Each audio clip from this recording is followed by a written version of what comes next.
Is it ready? It's going, yeah. Yeah, thank you. Well, Colin here, bloody again. We're still sort of sorting New Zealand out here. So just keep an eye on this time here. It's just after 1:20 here. Don't know if it's on too long, otherwise they can't go through somehow. Now, I want to put on this video a follow on from my video last week when something happened, and I want to add a few things onto it and that. And so let's have a look at the situation now. Well, first of all, let's have a look at something that happened in Australia some years ago when they had walkie-talkies. Some girls there were scantily clad on the beach. Of course, it's their custom. They don't do that for nothing. And these dumb men, because men are dumb, I can imagine womanhood saying about men, oh men, they're so dumb, they don't know what's going on, and dumb they are. And not only that, but they're twisted too. Men are, including judges on the bench and that. What I mean is this, you see, you look at a guy here, as I mentioned before, he got 7 years in prison for kissing a few women.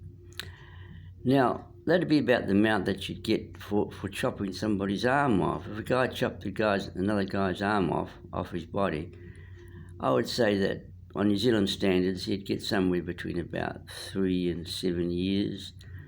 So if he gets 7 years, it's the same as a guy kissing a few women. And another thing that men are twisted up about,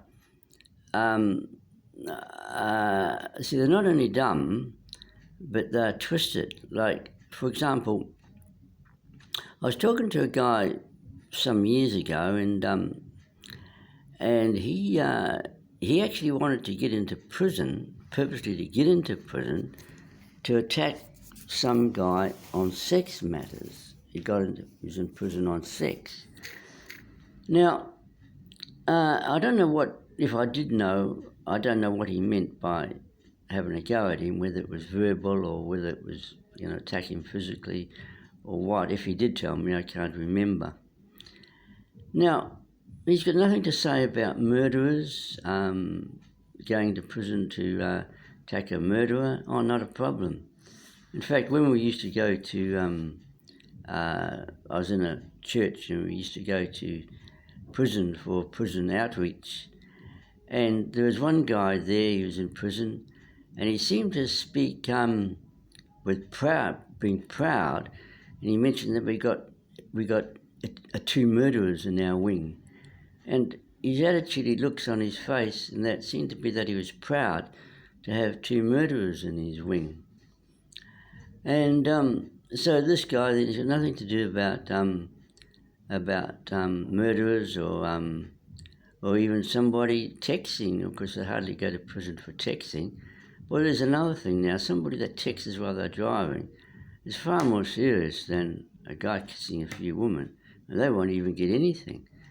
And one guy just recently, he hit a child with his car, and he got 6 months, his driver's license gone for 6 months. I think he got a fine of $200 fine, hits a child, and that didn't kill the child, fortunately. And then another guy kisses a few women and gets 7 years. And just recently I was reading the paper of a woman, she's violent towards her baby.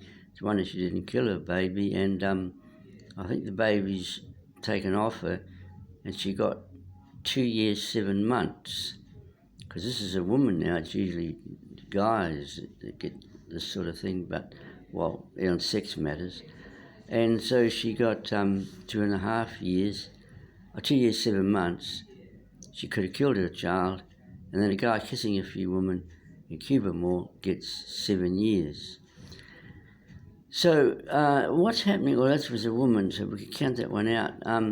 You see, men have got a twisted piece of shit. They kind of like one guy there. He was screaming blue murder about sex magazines and some Christian cunt, and he was going on about it. And he was shouting so loud, so high pitched that sort of lift the roof off the house, sort of thing, and I sort of they're twisted. They're kind of trying to cover up on something, and they cover up their own sex problems, and they attack somebody else to cover up for their own problems.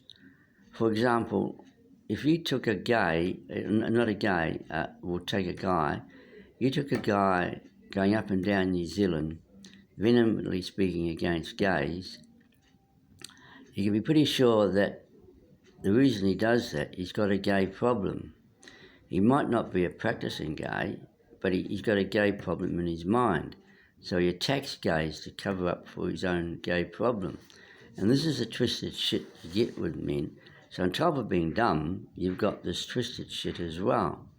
And this is why, one of the reasons probably why judges put them in prison for so long is to cover up for their own problems, because judges on the bench are ordinary people. They hear the call, go ahead and see these women with their tit shows and that, and he hears the call, and he can't do anything bloody about it either, and especially as a judge, he might lose his job and such like. Well, anyway, so men are dumb. So we're getting back to men. So did I mention about this walkie-talkies one? So in Australia there they were, what shall I say, they were going around with these walkie-talkies trying to protect these women. Now, finally, an unusual thing happened. They don't usually come out with it in honesty and that, but this particular woman finally come out with the truth of the matter, which is so obvious because men can't see it because they're dumb. As I say, I can imagine womanhood saying about men, oh, men, they're so dumb, they don't know what's going on. And so what happened is that this woman said, it's not protection we need, it's the exposure. And see, and they're these dumb men going around with walkie-talkies trying to protect them. So so we've got a sorry state in New Zealand here. What should be beautiful and natural has turned out to be a bloody nightmare on sex in New Zealand. You get these girls going around with these tit shows, and it makes the guy hear the call. He hears the call and he can't obey the call, and it causes nervousness, and indirectly some suicides have come. Or put it this way, if people some guys have had a good sex life, not just with one woman, that was symbolic in the Old Testament, was marriage, as I've said before. You've got, if you had a different woman and he was happy with his sex life, and a different woman, if people could be able to walk naked in New Zealand, that they could walk naked in the streets and just express their sex drive naturally, including jerking it off if they want to, or a girl masturbating herself. It's better to get a guy to help her, or a girl to help a guy if she was doing that, is jerking it off. Best a girl to come over and help him, but better to get proper fucking. And as far as gonorrhea and syphilis are concerned, and those sexual diseases, they can fall to orthomolecular medicine as simple as this COVID-19 can. So I'm trying to get to the Parliament, I'm trying to get appointments with Chris Hipkins and that, and 3 of them, and I haven't got a reply from any of them. But I'll go back again to one that I can contact, and that's Grant Robinson, the Honourable Grant Robinson. But he's not seeing anybody at the moment because of the budget. He's not going to see anybody until about 6 weeks after the budget. So I've still got about another 4 weeks before I can see him. And then I could see him, and then through Grant Robinson, he could get me onto Chris and that, and wipe out this virus from New Zealand and the face of the earth, because New Zealand cannot, as I say, save the world before it saves itself. If it's in such a mess itself, how can it save the world? So we've got to save ourselves first, not only from that but from other things as well. But I want to get on again about so I mentioned so this woman, she at the beach, she finally let the cat out of the bag or whatever, and she said it's not protection we need, it's exposure. See, it's a very natural thing, the sex drive, and it's very strong. It was made strong so that it would get activated. If it was too weak, then nothing much would be done. It was too weak. You've got to make it strong enough to make it work. And so that's what's happening. Well, anyway, now getting back to this incident last week that I was on my video, what happened was, we'll just recap the situation here. What shall I say? I do busking in Romance Street, to be formerly known as Courtenay Place. I got spoken to, the Holy Spirit spoke to me nearly 4 years ago and said he wants to heal the rift between the Christians and the world, and he wanted a Courtenay Place to change to Romance Street or Love Street. So out of the two, I chose Romance Street. And he also said he wants to cherish this little street unto himself. But that was, but anyway, that's another story. So anyway, so that's Courtenay Place at the moment still. And the reason I do busking is because I'm fundraising for a big work in Africa. So if you see me busking at night, late at night in Courtenay Place, I'm actually fundraising. So anyway, I was there last week, and a couple of people came rushing up to me, and I think one was a woman too. They were all emotionally disturbed. I don't know if I mentioned in my last video that a friend and me were doing a pet show at the overseas shipping terminal about 25 years ago, one just at the end of, if you know Wellington, the end of, the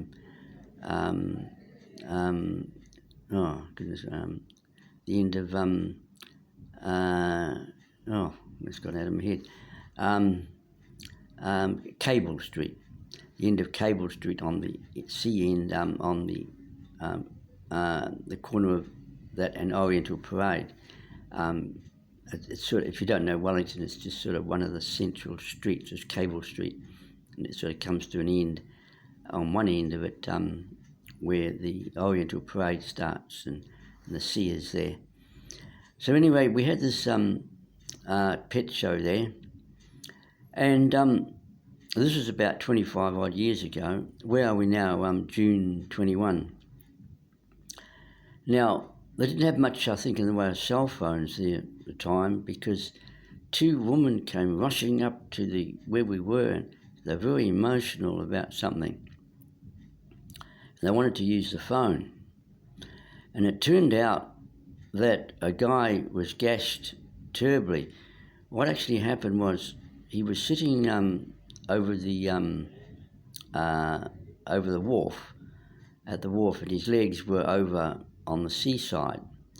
Now, I don't know if you're sort of quite aware of the fact that that's a very dangerous thing to do, because the ship can come in with the waves and the wind can bring a ship in from where it is. So that's what happened. This ship came in with the waves and crushed his leg. And I saw his leg, and it was so bad that it was about half of his leg had just been crushed with the ship that came in on his leg. And I heard him cry out. He says, I want to kill myself, he says.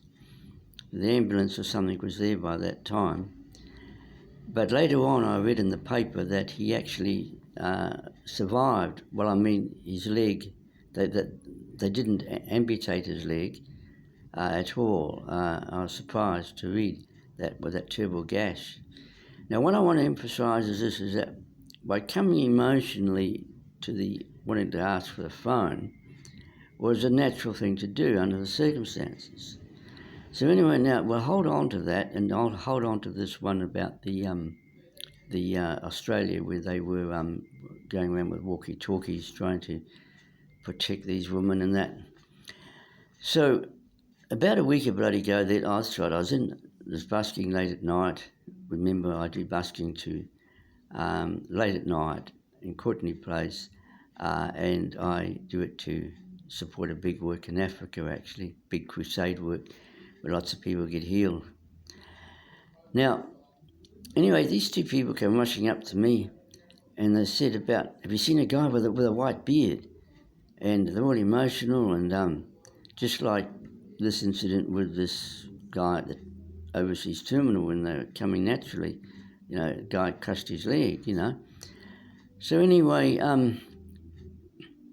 so I didn't know or whatever. I was unconsciously suspicious that it was a sex-related thing. So anyway, later on, two of them came running back in the opposite direction. They were running, just like as if, someone had, as if someone had been hit by a car and they didn't have cell phones or something or other, and they were desperately trying to get somebody with a cell phone to phone up the ambulance. So anyway, they come rushing back. And they said about this guy with a white beard. So I said to them, did he do something wrong? And he said, yes. He said he touched a woman's breast. They said. Well, fuck me dead.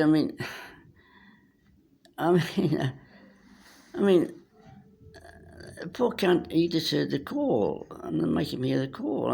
They don't do that for nothing. And but they couldn't have been there at the time because he was at large. Because if they were there at the time when he felt this woman's tit, then they would be given a massage there. They'd be right there. So the fact that they came later proves that they weren't there at the time, and they heard that he had a white beard.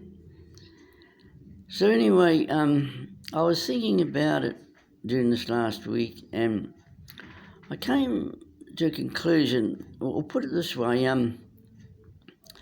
when I was I think it might have been Australia where I was, and I was on this bus, and there was a woman. A girl, might have been a girl, I suppose. She was sitting on the other side of the bus, but not directly sideways to me, but one seat further up from me, so I could see her in a diagonal way. We were the only two there. I don't know if there's anybody else on the bus, actually, but just where we were, there was just me and her. So anyway, she had a pair of shorts on, and she might have had nice thighs, and I was looking diagonally at her thighs that I could see, you see. Well, anyway,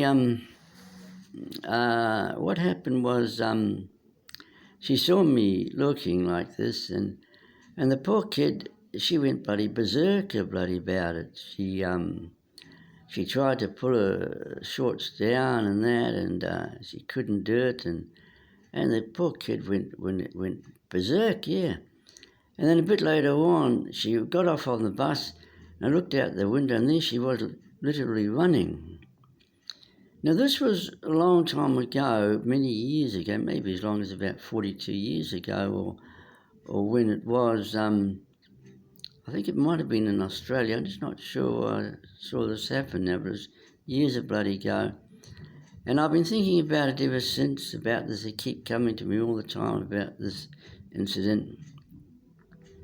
And I think I finally come to the conclusion, I think I know what's happened. And what's actually happened, I think, is that, you see, or put it this way, I was at a camp, I was in the Methodist Church, and we held a camp at Maui Springs. That's about in between, somewhere about halfway between, about 50 miles from about 40 or 50 miles from Gisborne, going through to Wairoa, my hometown, halfway between Napier and Gisborne, and coming through that way. And so we were there having a camp there, and I was an immature cunt. I was only about 16, and I was below the average in maturity. So I saw this guy's shirt, and I liked his shirt, so I put it on. And when he saw me later on with his shirt on, he told me to take it off, and I think he might have said, you usually do that sort of thing. But the reason I did it, because I was immature. I was below the average in maturity at the time. Other people are, immature, but I was worse. So anyway, getting back to this girl on the bus, years later, I'm still thinking about it, years later, and it happened. I think I came to the conclusion that the problem is that she was immature girl, and when someone is immature, their sex life is immature. And if a woman's more mature, woman, then her sex life is more mature. See, an ordinary woman, say in the 40s or 30s, or something, if I had been looking across, or the same woman, say even if she was older, she's in her 30s or something, then she probably wouldn't have gone so stupid about it. So that's the thing.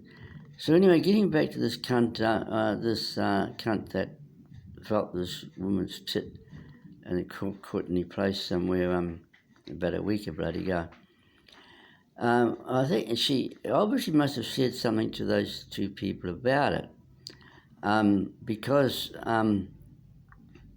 those two people weren't there at the time. Otherwise, they'd be given a massage then, as I say, that he'd be right there.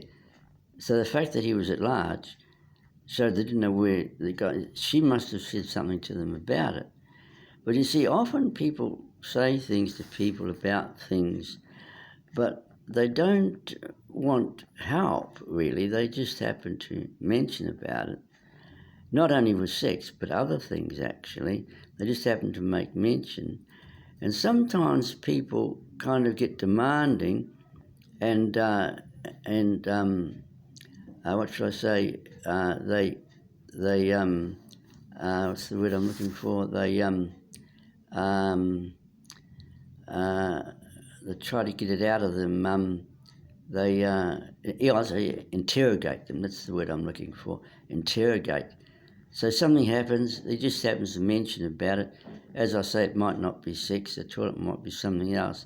And the people start to interrogate them and say, who was this? Who told you? And they keep interrogating them until they get the truth out of them. And then they say, we'll fix it. We'll get him, or we'll do this, or whatever it was. As I say, it might not be a sex-related issue. But they didn't mean to get help. They just happened to sort of mention about it. And people kind of, as I say, it's not only sex, but other things. And they try and help the person, and the person sort of didn't want it. And they kind of, they're sort of overwhelmed by this, and they sort of end up just letting them do what they want to do. But it wasn't the intention to ask for help. It was just that they kind of, what shall I say, they just kind of just happened to mention about it, you see. So probably that's what happened in this case. And they said, we'll get him, what would he look like, And you're chasing after this cunt, and he was at large, but I don't think they found him. And, but you see, what should be beautiful and natural in New Zealand turns out to be a bloody nightmare. We'll put it this way. I was watching TV one time, and they're doing a documentary of a backward tribe in the world. Sometimes you get these tribes that's still primitive, very primitive people, And they're doing a documentary on them, on this guy. And he was naked, he was working naked, so in that particular area they probably walk naked, being a tribal people. And he actually turned around and you saw him actually frontal nudity, which was quite a bit unusual. That was some years ago. But they got away with it, I suppose, because he was a tribal man. But today it's better. Like I've seen TV and I've seen them working on health problems, and you can see them fully naked, and that as they're working on them, and that girls and guys.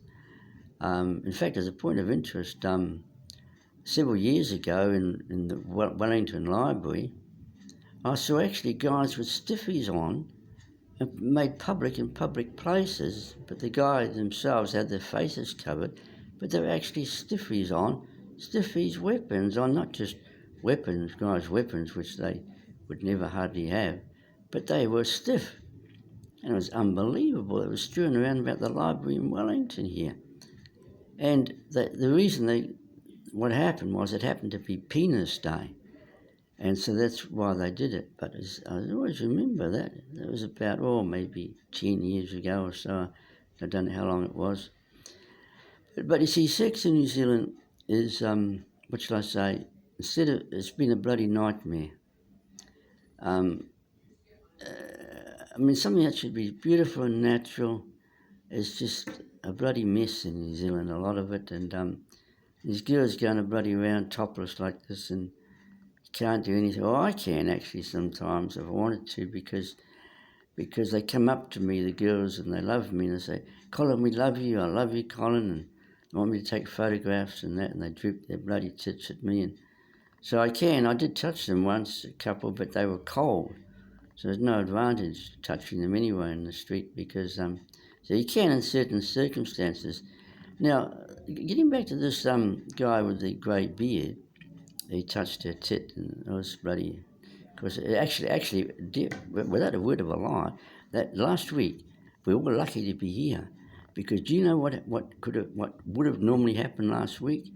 That particular incident would have definitely, without question, brought the end of the world.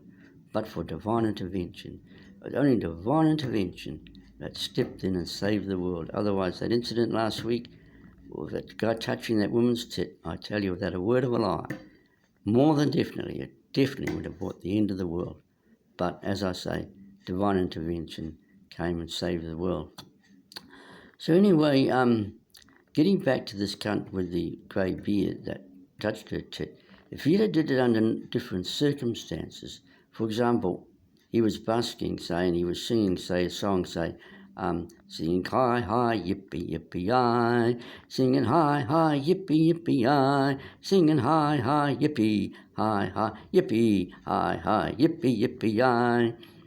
And so this same girl came a bloody long with this tit show, the same one that they were, what would have brought the end of the world last week, but as I say, divine intervention saved the world. She had to come with the same tit show, same one, and he had been singing that song, went up to her, put his arm around her, said, "Baby, sing it, wait to be on," and he's all sort of mentally well, and in the process he touched her tit. He said, "Oh, baby, they're beautiful," and he said, "Oh, they sweeties," and he gave him a bit of a suck and a feel, "Oh, they sweeties, baby, come on, baby, sit, hi, yippee, yippee, and he was sort of mentally well like that. And he said, overwhelmed her with that sort of thing. Then she might have smiled and that, and he could have touched her 2 or 3 times, a bit of a suck and such. "Oh, they're beautiful, baby. Come on, baby. Come on, baby. Hi, baby, on. Come on, baby. Oh, come on, baby. Look, baby, let's have a dance, baby." He said, when they're mentally well, a woman can be overcome by this sort of approach and kind of so nothing probably would have happened. He could have felt more of it, and even gave him a suck, and yet he would have been all right probably if he's mentally well. Depending on the circumstances. Well, my time just about up here. I've got 29 minutes. Excuse me.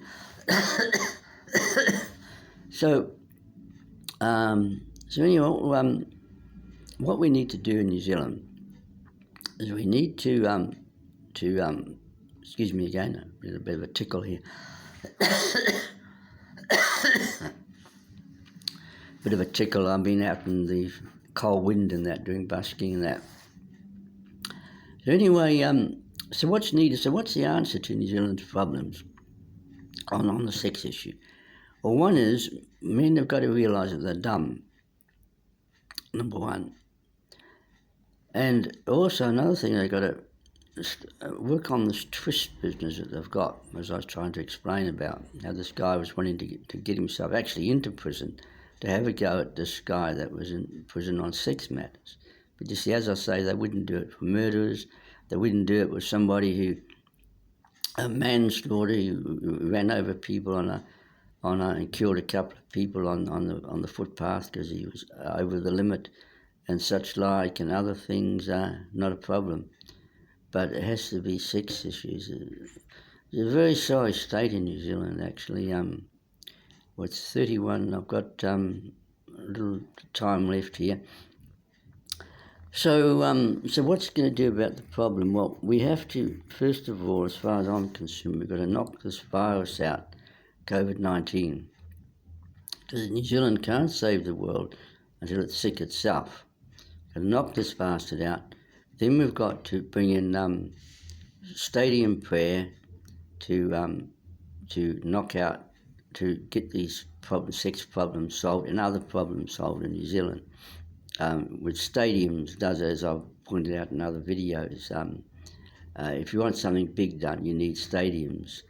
And as I've mentioned so many times about New Zealand, as I said, well, I could mention it bloody again, how the need of stadiums, because the Japanese had 4 aircraft carriers and they were scheduled to bomb New Zealand. But the Christians took the old town hall still in Wellington. In Wellington, it's still up. They're strengthening it at the moment, taking a long time. And so it's still up. So they took the town hall. And it must have been a New Zealand-wide effort for this to happen because they prayed that the Japanese wouldn't come to New Zealand. Well, that's specific enough. You've got to be specific when you pray. And so what happened was they were specific enough to say the Japanese not come to New Zealand. So that would include bombing. They're scheduled to be bombed. They bombed around New Zealand, but not one bomb dropped on New Zealand. They had 4 aircraft carriers. Then later on, of course, the US went in with their planes and bombed them, and that. But before that, you see, New Zealand should have been bombed, but divine intervention saved New Zealand. But it has to be stadium kind of prayer to get these things done. Looks about my time is getting up here now. It's 20. Cannot go beyond 40 minutes, otherwise it might not go through. So this is what we need for. We need to wipe out this virus by orthomolecule medicine, which I've mentioned on my other videos. Once it's wiped from New Zealand, then New Zealand can take it to the world. Once we knock it out in New Zealand properly, the ones that a few have got it at the moment in quarantine, give them the orthomolecule medicine, wipe the bastard out, and then tell them, look what's happened in New Zealand, and then whip over into India and these places that are severely troubled with this virus. And there's new strains. I think Japan has had the 4th wave in Japan, and so we can knock the bastard out. So once we knock it out from New Zealand, save New Zealand, then we save the world. And then likewise, when there's other things, when we take stadium prayers and we stop all this bloody shit, not only sex, but we stop our roads to be safe, pray that our roads to be safe, and then the Holy Spirit can guide us, and instead of having this bloody shit of bloody cars, we have space travel.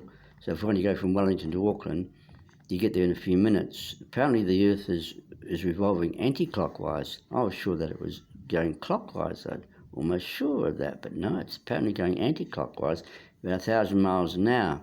So although Auckland will be going away from Wellington at 1,000 miles an hour, once you get into orbit, then you're out of the gravitational pull. So therefore, Auckland's going 1,000 miles an hour away from you. But in space, of course, you haven't got air turbulence, and so you can go 25,000 miles an hour through space, and then it's all computerised. You just go down straight into Auckland. So you'll be there in Auckland in a few minutes from Wellington, and then just reverse it back when you're coming. So all this bloody shit, bloody very primitive bloody cars, and it's very primitive as far as I'm concerned. So the Holy Spirit can guide that. Well, my time's up here, so I must close here now. It's about 34 minutes, is it? Let's have a look here. Might be 37. So I better keep it no more than 40 minutes. I can just put another video on or so. So So I'm running out of time here. So yeah. So this will do for this video, and we'll keep things moving, and we'll keep things moving until I get a breakthrough. We'll be able to get a breakthrough through Honourable Grant Robinson, because he will see people.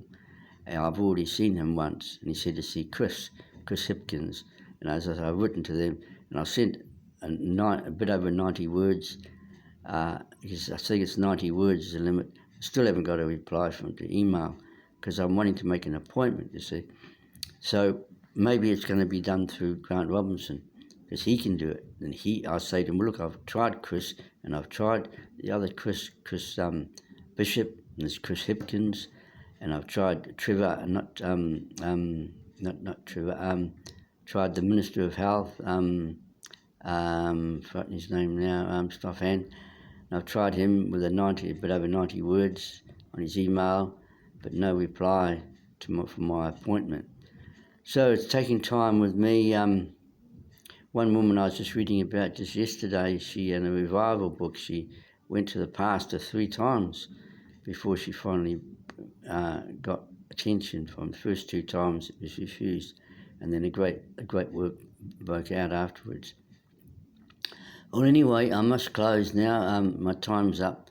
So I'll just put on another video, and I can just put on another video, but I don't know if I'll do it today. So I'll have to do this for now, wait for this now, and we'll just keep moving until we get a breakthrough, knock this virus out, COVID-19, and then knock it out from the face of the earth. And then later on, people will wonder about New Zealand.